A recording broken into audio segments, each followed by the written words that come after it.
Guys, Oda's editors are back at it, in full force, giving us some incredible new information about the Yonko. Hey YouTube, Joeboy here. So, it is time for some big news. Guys, this came from VJump. And frankly, I am not certain if I want to take this as 100% canon.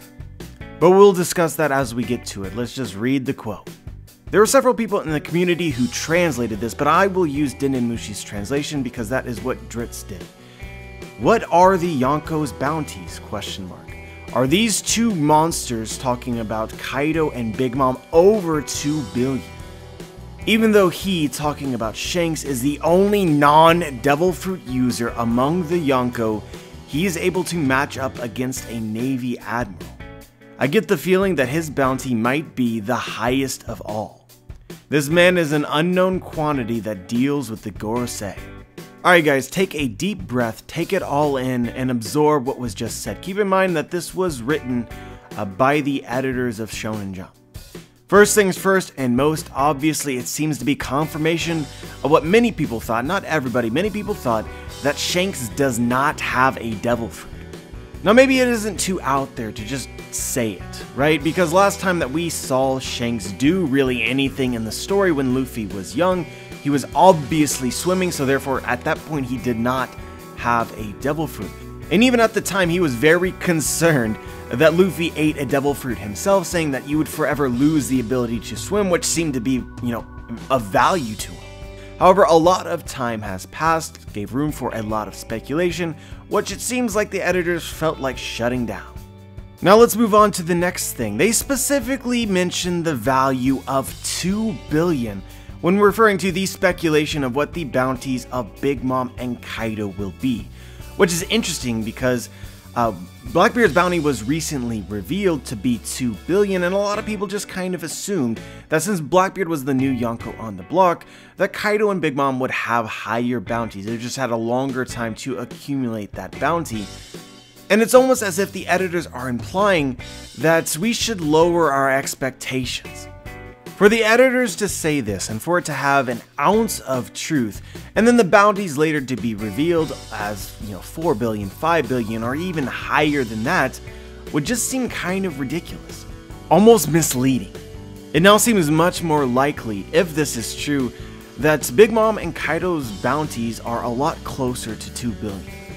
The real clickbait here is the mention of Shanks. I get the feeling that his bounty might be the highest of all, guys.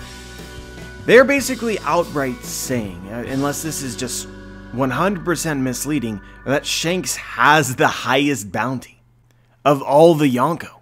So the editors who know the future of One Piece have a feeling that Shanks has the highest bounty? So I really don't talk about bounties much on my channel, but I think it's time for me to share some of my thoughts. Guys, I don't really care that much about bounties, because a lot of the times they don't have quite the significance that a lot of people place on them. A lot of people like to directly equate bounty to power level, which I disagree with. A lot of times, every time bounties are revealed, people get irritated because they don't match up with people's perspective on that character's power level. A great example was when Sabo's bounty was revealed, which shortly thereafter we could compare with Perospero, and Perospero has a higher bounty than him, even though he is the number 2 of the Revolutionary Army. And Perospero is comparatively a nobody, not even a sweet commander. I'm just gonna be frank, bounties are a tool One Piece uses. It's almost like clickbait in a way. It's just a trope of the genre that people in general really like. But I prefer what Dragon Ball Z does better, with just straight up scouter readings of somebody's strength, rather than bounties which can be manipulated in several different ways. Like for instance, you can have warlords whose bounties get frozen. It also matters what those particular characters do to earn that bounty. Like for instance, I don't think that Luffy was any stronger than Law before the time skip, yet he had a higher bounty than Law, most likely because of the things that he actually did. And Kid had an even higher bounty than him because of all the casualties that he caused along his way through the Grand Line.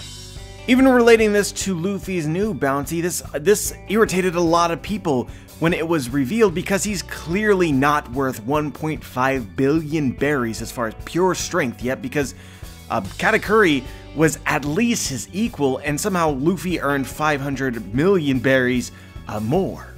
Or even comparing Katakuri's bounty to Jack's bounty, Jack now confirmed to be the weakest of Kaido's Yonko commanders, has a similar bounty value to Katakuri, who is Big Mom's strongest. So people say, oh, well, you know, Jack is just as strong as Katakuri. Kaido's crew is stronger than Big Mom's. Again, I don't think so. Jack is reckless and violent, much more so than Katakuri.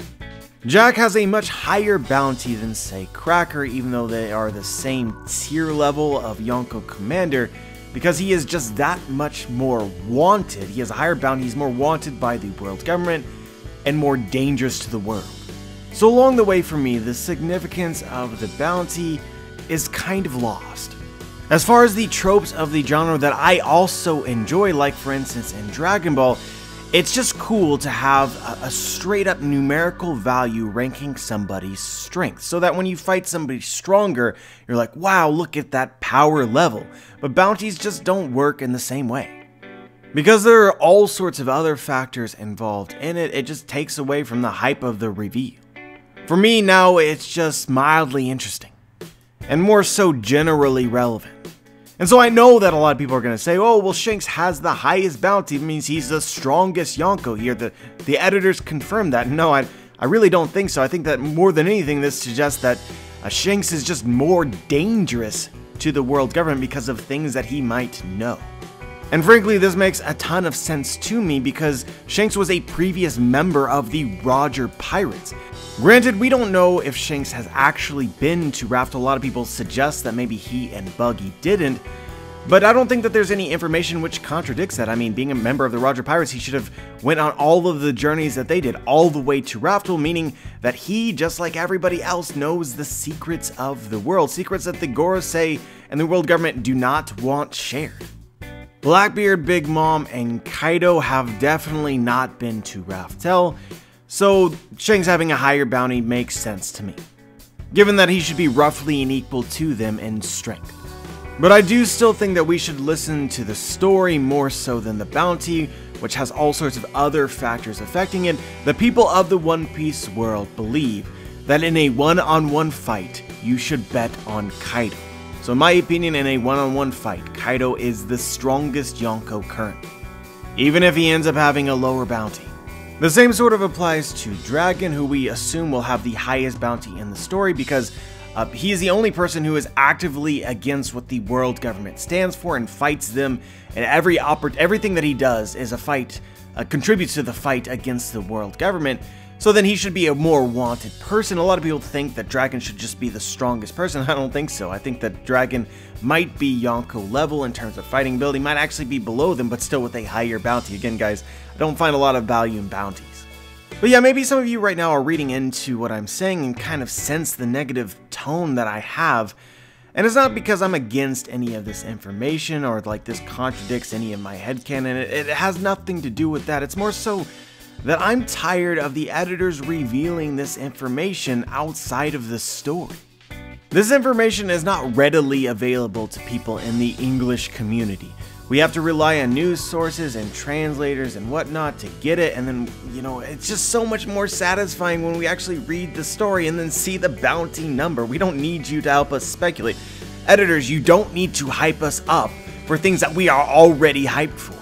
And yeah, maybe me, myself, I am not particularly hyped by this information, but I know that so many of you are, and I know, I can tell you, that you would have enjoyed it more in the story. There was no need to get this information out as soon as possible. Wait until it is their moment in the story. And don't reveal people's abilities before we have a chance to see it for ourselves, even if what we speculate is what is the case.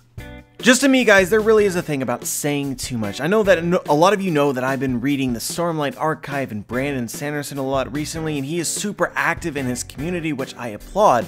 But at all these conventions, fans ask him questions, and he, and a lot of times, actually answers them to the point to where, you know, I almost feel deflated, less hyped about things that I don't 100% know. The fun for me is in the possibilities leading up to the actual reveal in the story. But now in reality, if you are a part of the community, the fandom itself, you almost have to know this information because it is officially out there. But what makes this possibly even worse in my eyes is that this entire thing comes off as an opinion piece. A lot of people for the longest time referenced some of the One Piece data books as fact. Like for instance, a lot of people who are new to the community may not know this, but it was a huge question as to whether or not Sabo was alive or not. And then in this argument for people who thought that he was confirmed dead, they referenced these data books saying, oh look, right here, deceased. The editors approved this information and it was published, therefore confirming Sabo's death. But of course, Sabo was actually alive, as a lot of us figured out because of the context clues, because of some of the foreshadowing.